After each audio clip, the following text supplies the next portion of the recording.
Marble universe, যেখানে সাধারণ মানুষও হয়ে ওঠে একজন সুপার হিরো। তো বন্ধুরা, আমরা আজকে মার্বেল স্টুডিওর পুরো টাইমলাইন এক্সপ্লেন করব। প্রথম থেকে শুরু করব, অর্থাৎ আয়রন ম্যান 1, এক জিনিয়াস প্লেবয় বিলিয়নারের সুপার হিরো হয়ে ওঠার গল্প। ছোট থেকেই টনি স্টার্ক ছিল অত্যন্ত মেধাবী। 4 বছর বয়সে সার্কিট বোর্ড এবং 6 বছর বয়সে জেনারেটর তৈরি করেছিল। 17 বছর বয়সে MIT থেকে গ্রাজুয়েট করেছে, আর সে হয়ে উঠল বিশ্বের সবচেয়ে বড় অস্ত্রপাচার।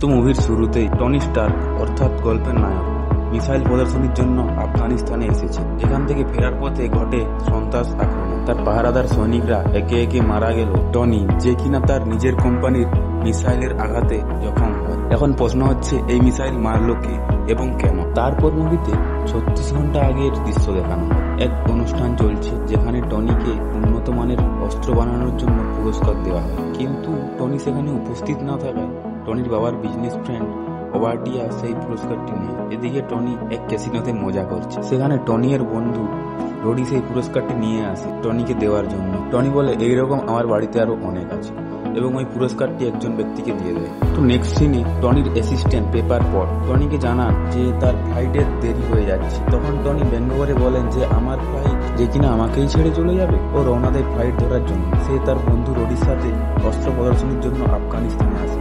এখানেই ঘটে তার সঙ্গে সেই দুর্ঘটনা যা মুভির প্রথমেই দেখানো হয়েছিল। এবার টনি চোখ খুলে সে দেখে তার ছাতিতে বসানো আছে এক ইলেকট্রোম্যাগনেট, যেটা কিনা একটা ব্যাটারির সঙ্গে কানেক্ট করা রয়েছে, যা করেছে ডক্টর ইয়েনসেন নামক এক ব্যক্তি তাকে বাঁচিয়ে রাখার জন্য। টনিকে বলে যে মিসাইল ব্লাস্টের কারণে কিছু বিষক্রিয় পদার্থ টনির শরীরে প্রবেশ করেছে। সেই বিষক্রিয় পদার্থকে টনির হার্ট পর্যন্ত পৌঁছাতে বাধা দেবে ওই ইলেকট্রোম্যাগনেট।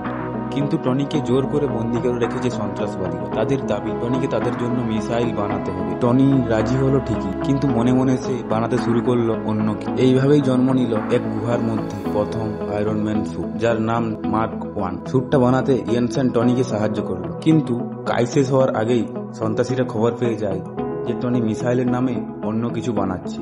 টনির কাজ রীতিমতো শেষ। ইয়েনসেনকে বলে স্যুটে পাওয়ার দিতে, এতে কিছুটা সময় লাগতো। তাই ইয়েনসেন সন্ত্রাসবাদীদের থামাতে হাতে একটা বন্দুক নিয়ে সন্ত্রাসীদের দিকে ছুটে যায় এবং তাদের হাতে মারা যায়। টনি তার বানানো মার্ক 1 এর সাহায্যে ওখান থেকে বেরিয়ে আসে এবং ওখানের সব অস্ত্র ধ্বংস করে দেয়। কিছু দূর উড়ে আসার পর তার পাওয়ার শেষ হয়ে আসে, সে মাটিতে পড়ে যায়।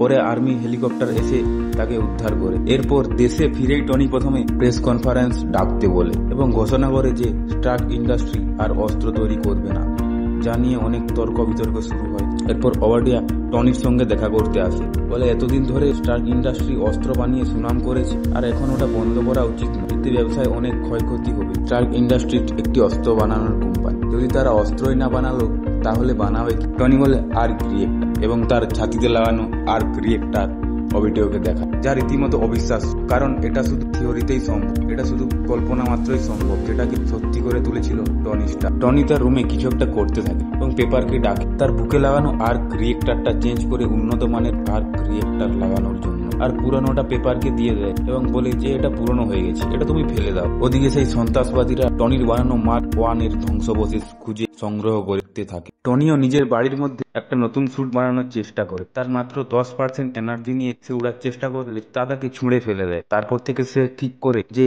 এর মাত্র 1% এনার্জি নিয়ে সে উড়বে, এবং তৈরি করে ফেলে আরেকটা নতুন কবচ, নাম মার্ক 2। কবচের মধ্যে আকাশে উঠতে গিয়ে টনি দেখতে চায় এটা কতটা উপরে উঠতে গেলে সে যখন অনেক উপরে উঠে যায় তখন তার লোহার তৈরি কবচে বরফ জমতে থাকে এবং তা বন্ধ হয়ে যায়। তার কারণে সে সোনা ও টাইটানিয়ামের মতো ধাতু মিশিয়ে তৈরি করলো লাল সোনালী রঙের ঝলমলে আয়রন ম্যান স্যুট মার্ক 3। এইসব করাকালে টনি লক্ষ্য করলো তার টেবিলে একটি গিফট রয়েছে, যেটা কিনা পেপার তাকে গিফট করেছে। ওটা সেই আগের আর্ক রিয়েক্টরটা, যেটা টনি পেপারকে দিয়েছিল এবং বলেছিল ওটা ফেলে দিতে। দেখা যায় ওতে লেখা রয়েছে proof that Tony Stark has a heart, অর্থাৎ টনি স্টার্কেরও যে মন আছে এটাই তার প্রমাণ। এরপর টনি বিজনেস পার্টিতে গেলে নিউজ রিপোর্টার তাকে কিছু ফটো দেখিয়ে বলে স্টার্ক ইন্ডাস্ট্রিজের অস্ত্রশস্ত্র সন্ত্রাসদের কাছে রয়েছে। এই ব্যাপারে টনি কিছু জানতো। সে ওবার্টিয়াকে জিজ্ঞাসা করলো এই অস্ত্রশস্ত্রগুলো সন্ত্রাসদের কাছে বিক্রি করলো কে। ওবার্টিয়া বলে এইসবের পিছনে আমি রয়েছি, কারণ আমাদের আসল উদ্দেশ্য টাকা কামানো। এটা শুনে সে রেগে বাড়িতে চলে যায়। টিভির মধ্যে দেখতে পায় যে আফগানিস্তানে ওই সন্ত্রাসরা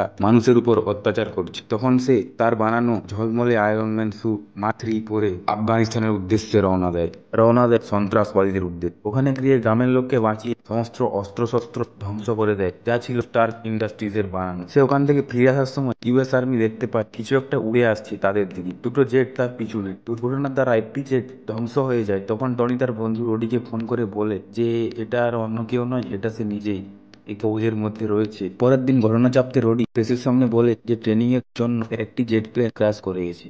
এদিকে ওবিডিও সন্ত্রাসদের কাছে আসলে সন্ত্রাসদের প্রধান তাকে মার্ক 1 এর ডিজাইন দেখায়। ওবিডিও তার সৈন্যদের দ্বারা সন্ত্রাস দলের সবাইকে গুলি করে মেরে দেয়। টনি পেপারকে একটা পেন ড্রাইভ দেয় এবং বলে ওবাডিয়ার কম্পিউটারের সমস্ত ডেটা কপি করে আনতে। সে বলে আমি জানি আমাদের কোম্পানির মধ্যে অনেক অসৎ কাজ হচ্ছে, তার সমস্ত প্রমাণ আমার চাই। কথা মতো পেপার ডেটা কপি করতে এসে জানতে পারে ওবিডিও টনিকে সন্ত্রাসদের সাথে কিডন্যাপ করিয়ে মেরে ফেলতে চেয়েছিল। হঠাৎ করে ওবিডিও রুমে চলে আসে। পেপার তাড়াতাড়ি সব ডেটা কপি করে নিয়ে বেরোনোর পর ওবাডিয়ার কম্পিউটার দেখে সব বুঝে যায় যে তার সব ডেটা কপি করে নেওয়া হয়েছে এবং তার সব খেলা শেষ। তখন সে তার সায়েন্টিস্টদের কাছে গিয়ে পৌঁছায়, যেখানে সে টনির মতো আর্ককে ছোট করার জন্য কাজ করছে। এখানে ওই ফেমাস ডায়লগটা বলেন Obadiah, Tony Stark was to able to build this in a cave with a box of crack. অর্থাৎ টনি স্টার্ক এটিকে একটি গুহার মধ্যে বানিয়েছিল, যেটা কিনা তোমরা বানাতে পারছো না একটা ল্যাবের মধ্যে। এর উত্তরে তার সায়েন্টিস্ট বলে ক্ষমা করবেন, আমি টনি স্টার্ক নই।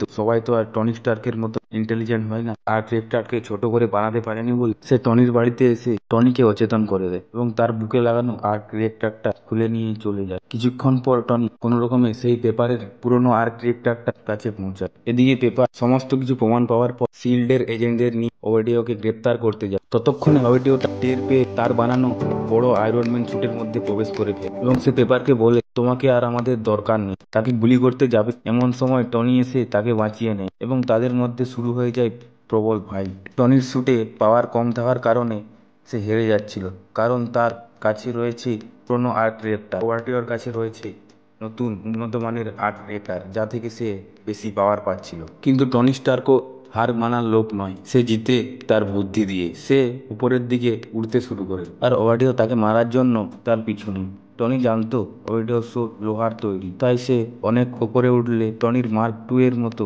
বরফ জমে পাওয়ার অফ হয়ে যাবে এবং ওটাই হয়। ওবাডিও ওপর থেকে নিচে পড়ে যায়। টনি স্টার্ক কোনো রকমই নিচে আসে, কিন্তু নিচে পড়েও তার শেষ হয়নি। তার স্যুট আবার অন হয়ে যায়। টনি পেপারকে বলে যে তার ঘরে থাকা আর্কিটেক্টারটার সুইচ অন করতে। তার সুইচ টিপতেই এক বিশাল এনার্জির ধাক্কা হয় এবং ওবিডিও শেষ হয়ে যায়। পরের সিনে টনিকে একটি স্ক্রিপ্ট অনুযায়ী সাংবাদিকদের কাছে বলতে বলা হয় যে ওই কবজের ভেতর টনির এক বডিগার্ড ছিল এবং তার প্রশিক্ষণ চলছিল। সেই অনুযায়ী টনি বলে যে স্টার বিল্ডিং এ যে বিস্ফোরণ হয়েছে তার কারণ তার বডিগার্ড, সে নয়। এর উত্তরে এক মহিলা রিপোর্টার বলে আপনি সেই সুপারহিরো হতেই পারেন, আমরা আপনাকে সুপারহিরো ভাবছিও না।